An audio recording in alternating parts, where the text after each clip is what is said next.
sekarang Anda kan di DPRD ya, di parlemen ya. Ya, ya. Di sana mau ngapain nanti, Mas? Tentunya di sini pemerintahnya itu justru malah melakukan keputusan-keputusan yang kontraproduktif, yang malah justru memiskinkan masyarakatnya. Nah, yang begini-begini itu yang nanti akan kita AOI sendiri disebut sebagai pemberontak oleh catatan sejarah nasional. Salah satu pencatatan sejarah yang saya kira ini merugikan masyarakat Kabupaten Kebumen. Mas Mohan. Halo Mas. Ya. Mas. Gimana Mas, sehat? Alhamdulillah. Pak Zee gimana? Sehat Pak Zee? Ya, saya sih selalu sehat. Satu yang nggak sehat. Apa ya Pak? Dompetnya. Itu. Agak kancar ya, Mas? Kanker ya? Kanker. Kantong kering. Kantong kering. Kantong Ya. kering. Kalau kering sih enggak basah, tapi kan tipis. Oh gitu ya. Oke. Tipis-tipis itu. Mas Mohan ini salah satu anak muda yang muda karena beliau secara umur di bawah saya ya. Anak muda yang lagi viral. Saya ini pakai bahasa Mas, viral. Ya, Viral gitu karena anak sekarang kan. viral. Ya. Viral di Kebumen. Pertama karena beliau ini tiba-tiba nggak ada hujan, nggak ada petir, tiba-tiba hujan ya, tiba-tiba nyalek gitu. Ya, nyalek di Ya memang pas musim kering waktu itu, jadi nggak ada hujan, nggak ada petir. iya di PKB ya. Di PKB. Itu mikirnya berapa hari, Mas? Ya kalau mikir ya nggak sampai sehari sudah harus diputuskan itu. Mikir nyalek pagi, sore nyalek udah. Ya, karena kalau nyalek kan kita nggak perlu mikir banyak-banyak, cuma suruh itu ngisi-ngisi aja. Yang mikir kan itu niatnya. Ya itu kan teknisnya gitu nih ya. Mungkin tahun depan mau nyalek ya. Ya kalau itu udah mungkin 1 tahun 2 tahun lah sebelumnya. 1 tahun. Ya. Apa yang melatari itu? Kok pengen nyalek? Ya kita pernah berpikir bahwa apa yang bisa kita kerjakan sebagai anak muda berkontribusi bagi Kabupaten Kebumen, dan kita melihat ada hal-hal yang perlu lebih baikkan dari Kabupaten Kebumen, dan ruang yang kita lihat sangat mungkin potensial bagi kita masuki ya Dewan. Ini kalau Mas Mohan ya, ini kan beliau kan putra dari Rois Suriah PCNU ya, Kebumen ya. Kalau misalnya ingin bikin pengajian besar itu kan orang percaya gitu. Ya. Pengen nanti saya akan bikin pondok lagi misalnya, kan orang percaya. Nyalek gitu loh. Itu sekedar hiburan atau memang punya dasar pikiran yang ya ada menghiburnya, tapi memang jelas kita tidak hanya sekedar main-main lah ya. Ya kita jelas ada niatan, kan semuanya kan berawal dari niatnya dulu apa. Niatnya apa niatnya itu? Ya, niat kita jelas berhikmah kepada masyarakat. Itu yang kita didoktrinkan dari pesantren ke saya, dan sampai sekarang kita bawa, yaitu berhikmah kepada masyarakat. Cara berhikmah kan banyak. Kalau tadi misalnya Bapak bisa dengan pengajian juga saudara-saudara juga begitu. Ruang-ruang politik ini kan salah satu yang penting untuk dimasuki, tapi tidak banyak yang masuk ke sana di circle saya. Nggak pengen jadi kiai? Kiai, saya tak jadi benderanya kiai saja. Saya dari dulu itu lebih passionnya itu jadi bendera daripada jadi kiainya. Karena ininya belum sampai ke sana, makomnya belum sampai ke sana. Iya, nanti kan akan sampai. Ya hari ini saya tidak berpikir sampai situ juga, masih berpikir dalam artian saya yang penting bisa mendirikan kiai dulu saja. Oh, gitu. Nanti kalau sama sama Allah kemudian tiba-tiba diberikan amanah-amanah semacam itu ya kita jalani. Tapi hari ini saya tetap yang penting jadi tegak lurus dari kiai saja. Dalam konteks politik juga karena itu, karena dari kiai. Ya, dan tagline saya di DPRD kan jelas tegak lurus dari ulama. Jadi memang karena. Tapi gini, waktu itu keputusan untuk nyalek itu sendiri atau minta restu dari para kiai? Benar sudah dari kiai, karena fatsun politik PKB sendiri itu kan sebenarnya adalah politiknya kaum santri ya, menginterpretasikan nilai-nilai guru-guru kita, guru-guru agama kita ke dalam kontribusinya kepada kesejahteraan masyarakat. Itu fatsun politik PKB kan ke sana. Makanya ketika saya masuk ke PKB ya memang karena cocok dengan ideologinya, dan kita coba sebisa mungkin apa namanya mengawal dawuh-dawuh daripada Pak Kiai gitu aja. Nah, Mas Wan juga ini sudah jadi DPR ya dengan suara yang sangat tinggi ya. Paling tinggi apa ya? Ya salah satu yang paling tinggi. Paling tinggi Kebumen secara BNM itu. Iya. Tapi ada yang lebih tinggi lagi, cuma salah satu di antara yang tinggi. Yang DPRD Kebumen Di maksudnya? Kebumen. Nah, Oh, suara tinggi, kemudian tiba-tiba ada berita yang bikin kaget juga ini, nyalon jadi bupati. Nah, ini main-main apa? Nggak mungkin. Sudah diberi jatah jadi DPR itu masih ingin jadi bupati, itu gimana? Iya, itu kan kemarin juga wartawan tanya. Itu kalau sampai mau maju bupati itu kan jabatan DPRD yang sudah Anda peroleh itu kan harus mundur. Iya, hilang lah. Hilang. Terus mana itu? Terus itu kalau apa namanya mundur dari DPRD. Saya sampaikan, menurut saya itu kalau sudah perintah Kiai, jangankan mundur dari DPRD, mundur ke jurang saja saya siap jalankan. Berarti maju bupati itu karena ada restu daripada Kiai dan memang apa namanya ada keinginan bahwa ada wakil-wakil pesantren yang masuk ke wilayah eksekutif. Di situ kemudian saya berinisiatif untuk masuk mengambil formulir. Nah, hari ini saya dapat kabar sampai itu kemudian mundur. Iya, Itu berarti yang berapa kiai itu?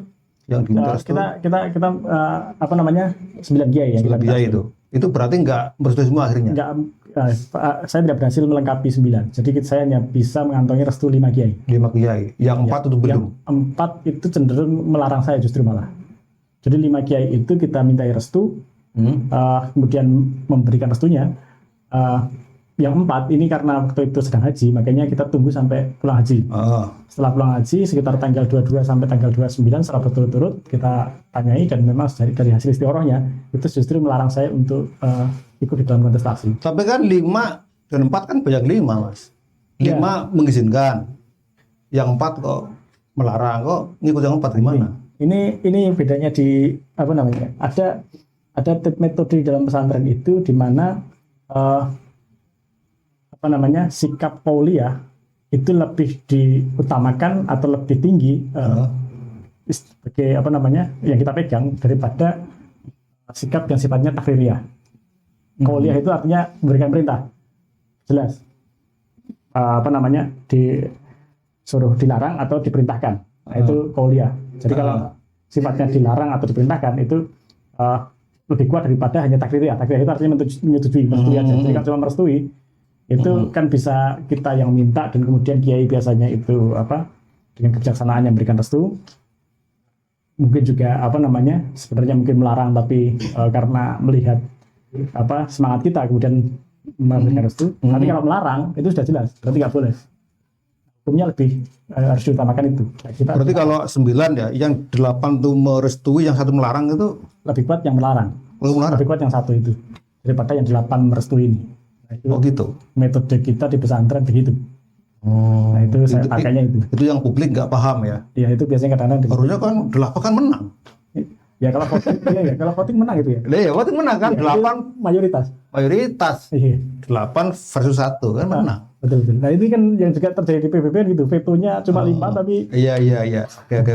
Betul analoginya itu.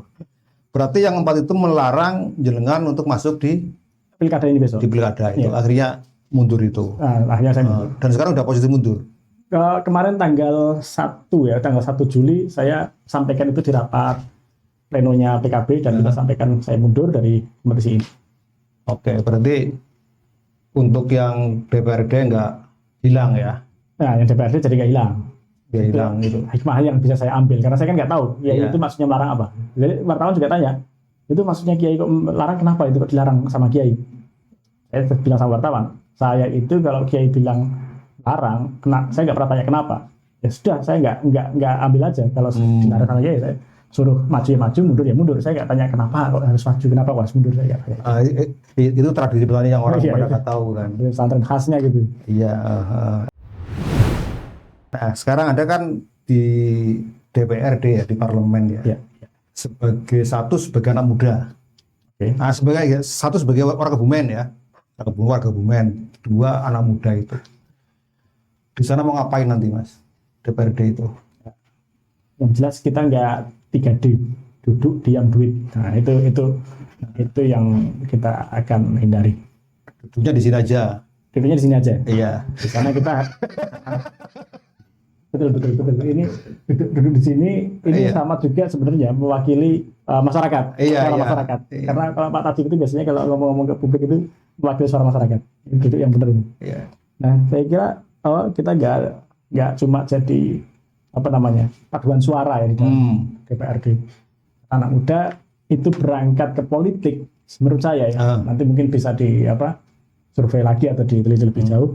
Menurut saya, anak muda masuk ke politik itu tidak hanya punya sisi pragmatis, karena memang pengalaman pragmatis anak muda jauh lebih sedikit. Yang mereka bawa jelas lebih justru dominan idealismenya. Ya, itu kemewahan anak muda kalau menurut misalnya siapa? Tan Malaka ya. Pramudia Anantatur, bahwa idealisme adalah salah satu kemewahan yang dimiliki oleh anak muda. Tapi muda kan nanti 5 tahun beranjak tua Mas. Kita sudah mapan itu idealisme hilang berarti. Nah, itu dia. Nah, mungkin beda kayak Mas Tajib sendiri. Mas Tajib itu kan sebenarnya secara hardware kronologi itu mungkin bisa kita sebut lebih senior atau lebih sepuh. Tapi kan secara kejiwaan softwarenya itu muda, dalamnya muda. Nah itu Jangan bilang sepuh lah, saya belum punya jenggot ini. Nah, ya. Saya malah udah punya jenggot. Hardware-nya mungkin kita boleh tua dan akhirnya saya begitu ya. Tapi software-nya itu yang kita ingin tetap selalu muda dengan idealisme itu. Kayak Mas Tajib lah pokoknya, saya contohnya Mas Tajib aja. Tetap idealisme tetap kuat meskipun terbentur oleh pragmatisme yang macam-macam itu. Gini, Kebumen itu kan sampai hari ini ya, saya masih ingat dulu tahun 2000 ya. Ya. Pulau Kebumen itu kan diundang diskusi kemiskinan. Ya. Hari ini juga masih sama itu. Kira-kira apa yang akan sampai lakukan ke depan itu dalam konteks upaya mengurangi itu kemiskinan? Karena itu problem yang besar. Ya, kita sebut gini, ada tiga hal yang kita akan mungkin atasi di dalam problem kemiskinan kita. Problem kemiskinan itu dalam perspektif good governance itu kan ada 3. Satu, kemiskinan karena ya ini kemiskinan struktural dan kultural ya.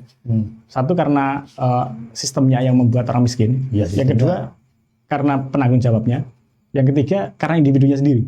Individunya sendiri memang tidak menginginkan kaya. Kan ini kan atau tidak menginginkan ekonominya di atas garis kemiskinan.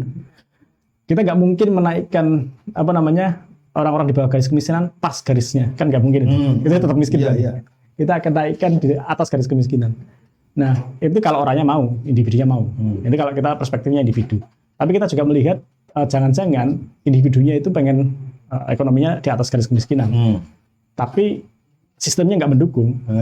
Atau penanggung jawabnya, artinya di sini pemerintahnya, itu justru malah melakukan keputusan-keputusan yang kontraproduktif, yang malah justru memiskinkan masyarakatnya. Nah, yang begini-begini itu saya kira salah satu yang nanti akan kita atasi, yang akan kita kawal.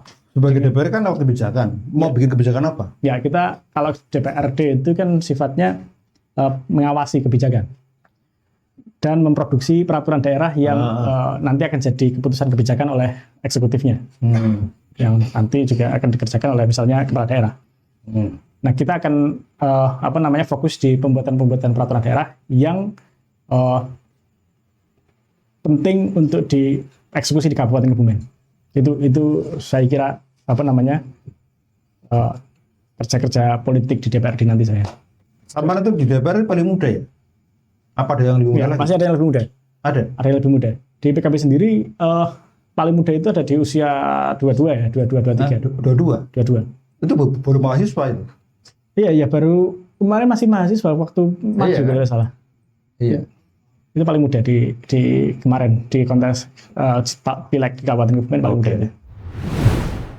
Ini tentang Semalang, Mas. Saya kira kita semua tahu ya, Semalang itu kan dekat dengan AOI. Dan semua pelajar itu pernah membaca secara itu, Mas. Nah, sampai sebagai satu ya. Semalangmu juga masih punya garis darah dengan AOI itu kira-kira nanti terbesit nggak di kepala itu untuk mengusung tema itu Isu di DPRD itu? Misalnya bikin apalah gitu, ada nggak? Ya, jelas.